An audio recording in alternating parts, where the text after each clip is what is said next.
Today, I want to address a clear issue in the health field, that issue being obesity. And I want to give you guys some background knowledge on that before we get started. Starting off with what obesity is, it is having more stored fat than your body needs, resulting in excess fat on the exterior, looking like this picture here. Currently in the US, over 40% of adults are classified as obese, along with 20% of children.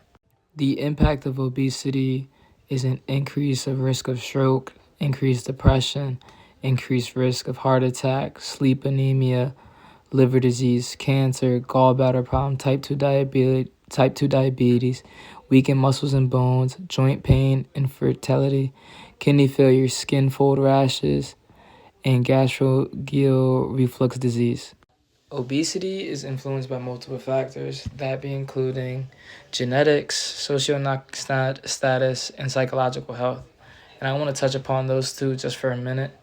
Psychological health, there's direct correlation between the amount of physical activity you have and how good you feel mentally and how well your mental health is. When you exercise more, your mental health increases.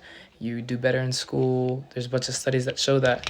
So if your mental health isn't good, that directly affects your health, and it can lead to obesity because you're not thinking right, you're not eating right, and you're depressed. Like we saw with the last picture I had, obesity does cause an increase in depression. And socioeconomic status is big here as well, because that is the main factor that can lead to obesity. Not having the right resources in the places because of funding, or because of you're in a poor area, you can't eat as well as somebody who has those resources. Obesity increases the likelihood of developing chronic diseases and is associated with 7 of these top 10 killers here. Those being liver disease, kidney disease, diabetes, Alzheimer's, strokes, cancer, and heart disease. Jumping back to the factors that influence obesity, the main two are diet and physical activity. In the US currently, people are having a higher intake of calories than they are burning those calories off, um, resulting in obesity. As someone who is pre-diabetic, I've taken this whole past year to get in the weight room, start lifting weights, and doing way more cardiovascular activity to try and reduce these effects through movement, burning off the amount of calories that I eat. And I'm also trying to switch my diet so that I don't have to face this risk later in life. With that being said, I, on first hand, know the damage that me potentially being overweight could bring to me. Diving a little deeper, obesity is often stigmatized, and people get bullied for, and people face discrimination for being obese, resolving in emotional challenges.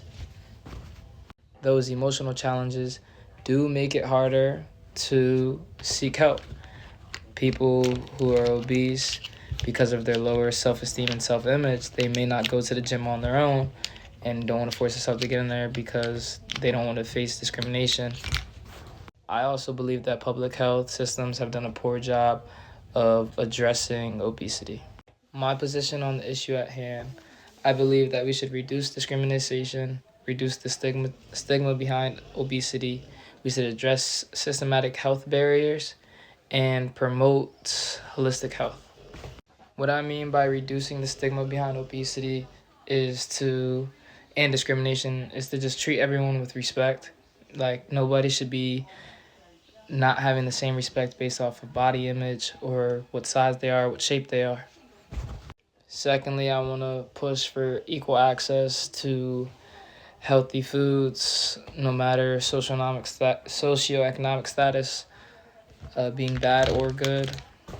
And with holistic health approach, I want health to be more than just BMIs and if you're overweight or underweight or not. It should be about your mental health, because that goes hand in hand with obesity. It also should be about everything else. Along with what I mentioned, there's no sugarcoating obesity, and there's we can't just talk politely about everything. There has to be some personal responsibility along with social responsibility, because social responsibility includes making healthy food accessible everywhere. But personal responsibility, yes, money can be an issue, but if you know, you obviously have a perceived image of yourself, and you know where you're at, and you can change that by eating different diet, or just try and tackle those issues before they get to a point where you are obese. Um, Using myself as an example, I was overweight last year and I've lost a little bit since then. And I took that upon myself to complete that. And I think that needs to be said. It is also on the person to make sure they're doing the right things to manage their health. But it still is a social responsibility as well. Along with this video, I'm going to attach a couple resources and websites that I use my research on and that you can find more information off of below.